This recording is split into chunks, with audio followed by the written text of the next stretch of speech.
Welcome back, Fantasy Pros. I'm Andrew Erickson, and today we're continuing our series of team needs, going division by division, starting with the NFC South.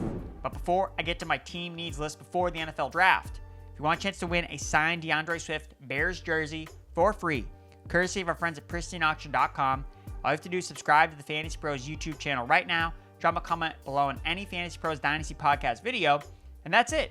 Announcing a winner right here on the show. So make sure to turn on those notifications so you can know when new videos are up and to claim your prize. Let's not waste any more time. Let's get right into the team needs for the NFC South. Let's kick things off with the Carolina Panthers. Panthers GM Dan Morgan has explicitly stated the team wants to attack the defensive line this offseason, similar to their approach to the offensive line last year. They signed defensive tackle Deshaun Wharton. They also added Bobby Brown.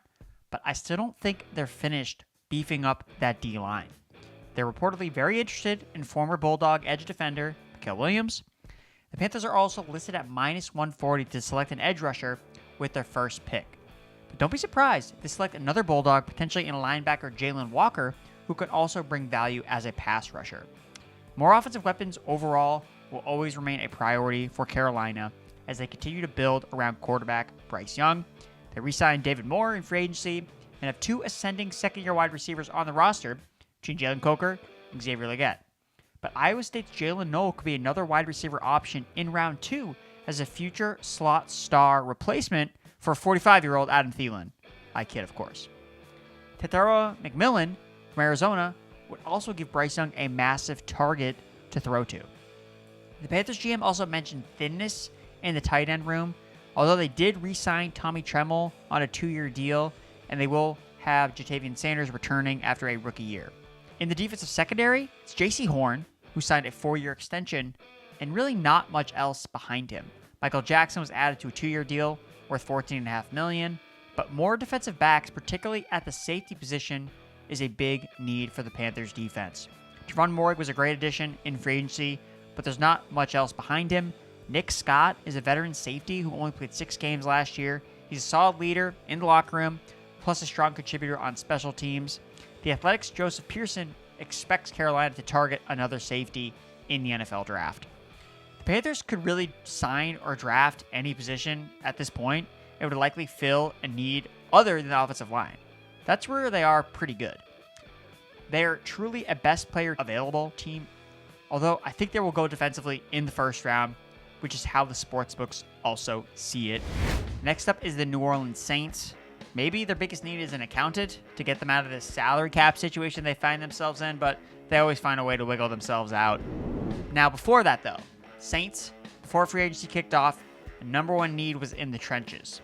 Therefore, good moves they've already made, re-signing Chase Young to a 3-year deal. They traded for defensive tackle Devon Godshaw from the Patriots. Still, Peyton Turner's gone. Cam Jordan is in the last year of his deal. And the Saints are in a good position to draft a strong pass rusher in a deep class. Note that they are likely moving to a 3-4 defense under defensive coordinator Brandon Staley, as outlined in the Saints Wire.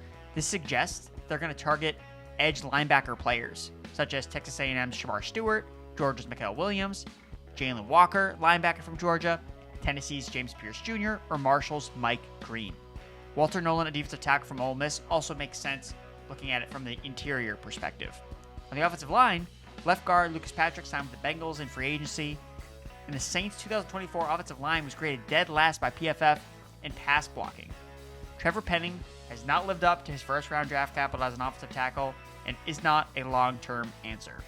The draft options include Will Campbell from LSU, Josh Connolly from Oregon, and Ariante Ursery from Minnesota. In the secondary, Will Harris and Paulson Debo signed with other teams, while Alontae Taylor is in the last year of his contract. Taylor was also horrible last year, grading out as PFF's worst coverage quarterback. The Saints signed cornerback Isaac Yiadom to a 3-year deal. Safety Justin Reed signed on a 3-year deal as well. So some cornerback draft targets the Saints could look at: Trey Amos from Ole Miss, Jahdae Barron from Texas, and ECU cornerback Siobhan Revelle. Unless Michigan's Will Johnson is there, though, at 9th overall, I think New Orleans might opt for round 2 to select another defensive back. Therefore, I kind of like going against the grain here with cornerback as the favorite for them to draft first. It's plus 300 as a favorite because it's very inconclusive about what New Orleans is going to do in this draft. Looking at a lot of these positions, I think the best value might be for them at O-line, at odds as long as 6-1, but these positions range are all over the place. Nobody can be quite sure what New Orleans is going to do. As for quarterback, again, also in play with that pick in the 9th spot, Derek Carr restructured his contract to create cap space for the Saints, but he's probably gone after this year after seeking a trade earlier in the offseason. Jaxson Dart has gotten real interest from the Saints alongside Texas quarterback Quinn Ewers, Ohio State's Will Howard, and Syracuse's Kyle McCord. Shedeuer Sanders from Colorado is also not out of the running, given that he was one of the 5 teams Deion Sanders listed off that Sanders wants to be drafted by. The Saints have 2 third-round picks to potentially move back into round 1 if they don't take the Colorado quarterback inside the top 10. More receiving threats is also a big need. Almost all of the top receivers on the Saints are in the final years of their contracts. Chris Olave, Rashid Shaheed also missed the majority of games last season. Brandon Cooks signed a 2-year deal with the Saints to return to New Orleans, but he's also at risk of injury. Some additional pass catch Saints could target at both tight end and wide receiver include Ty Felton from Maryland, Tyler Warren from Penn State, and tight end Harold Fannin from Bowling Green. But before I get to my next 2 teams, we have to talk about the Fantasy Pros Dynasty Rookie Draft Simulator. Our draft simulator lets you complete a mock in just minutes. No waiting between picks. Customize your league settings to match your league's exact format. Premium subscribers can test trade scenarios by mocking with their traded draft picks. You can prepare for rookie drafts and dynasty startups all in one place. Use the Dynasty Rookie Draft Simulator to dominate your rookie draft today at fantasypros.com/simulator. Now, let's get back to the show. Next up, the Atlanta Falcons. How funny would it be if the Falcons drafted yet another quarterback with high-end draft capital? Now, that probably won't happen because they have bigger fish to fry. Pass rush. Death, taxes, and the Falcons' lack of a pass rush. It's the same story, same need every year. In 2025, it's no different, especially after they released Grady Jarrett. I know they added Leonard Floyd, but it's only on a 1-year deal. So lucky for them, it's a great year to draft edge rushers. Don't blow this, Atlanta. One guy I think they're actually homing in on is Marshall's Mike Green. Falcons had a massive representation of staff, including head coach Raheem Morris at Marshall's Pro Day during the pre-draft process, and I assume that they were all there to scout the top defensive line prospect in Green. Other pass rushers they might consider include Texas A&M's Shamar Stewart and Georgia linebacker Jalen Walker. Another safety I think is also a big need for them. Former second-rounder Richie Grant signed with the 49ers. Jordan Fuller is a fine temporary fix, but I don't think he's a long-term answer with Jesse Bates holding down the other safety slot. South Carolina's Nick Immanwori and Georgia's Malachi Starks are viewed as the top 2 safety prospects by the consensus big board. Cornerback is next up on the needs, as the Falcons are still searching for a strong number 2 across from A.J. Terrell. Mike Hughes signed back on a 3-year deal worth $18 million, but D. Alford remains unsigned after leading the Falcons in slot snaps in 2024. A few cornerback prospects Atlanta might look at include Ole Miss's Trey Amos, Iowa State's Darian Porter, and Kentucky's Maxwell Harrison. The Falcons also lost center Drew Dahlman to the Bears, but they're prepared for this. Ryan Neuzel will replace him, but they now require a new backup center, given that Neuzel is also in a contract year. Tight end Kyle Pitts is entering the last year of his rookie deal. It seems unlikely he's going to be in the team's long-term plans. Replacing him with a future pass catcher or more traditional tight end seems to make a lot of sense for the Atlanta Falcons. A few potential targets among this year's wide receiver group include TCU wide receiver Jack Besh and Texas wide receiver Isaiah Bond. It is noteworthy that the Falcons do not have a 3rd-round pick in this year's draft after the Matthew Judon trade last season. I want to bring this up because Atlanta might spend some of its limited draft capital on a tackle prospect, although it doesn't stand out like a glaring need. According to The Athletic's Josh Kendall, tackle is, though, an area of need, given that the right tackle Caleb McGarry is entering the last year of his contract. Right tackle is more important now for the Falcons because it's protecting Michael Penix's blind side. Potential targets at tackle include Texas's Calvin Banks, Ohio State's Josh Simmons, and Donovan Jaxson. Wrapping up the NFC South with the Tampa Bay Buccaneers. And, folks, it doesn't take a genius to figure out what the Bucs need to do defense. Whether it's edge rusher, cornerback, or an off-the-ball linebacker, the need is so clear for this Todd Bowles unit to improve after last season's poor showing. The moves they've made so far, they added Hassan Reddick on a 1-year deal and brought back 35-year-old linebacker Lavonte David. However, this clearly isn't enough.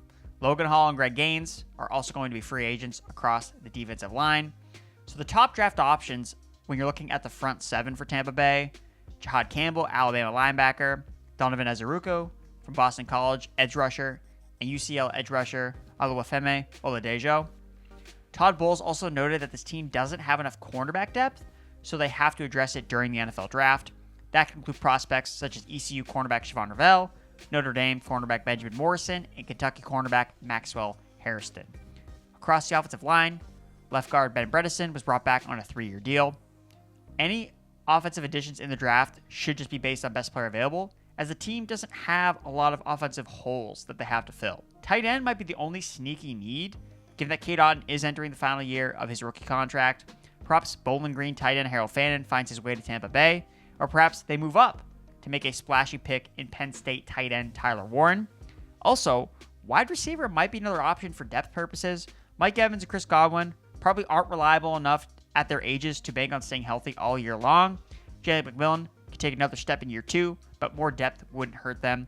Top wide receivers that they've been looking at: Iowa State's Jalen Knoll, Maryland's Ty Felton, TCU's Jack Besh, and Virginia Tech Jalen Lane. To recap, the team needs for the NFC South: Carolina Panthers, edge/defensive tackle, wide receiver, cornerback/safety, and tight end. The New Orleans Saints, edge, cornerback, offensive line, quarterback, and wide receiver/tight end. For the Atlanta Falcons, edge/defensive tackle, safety, cornerback, center, and tight end/wide receiver. And the Tampa Bay Buccaneers, edge, linebacker, tight end/wide receiver.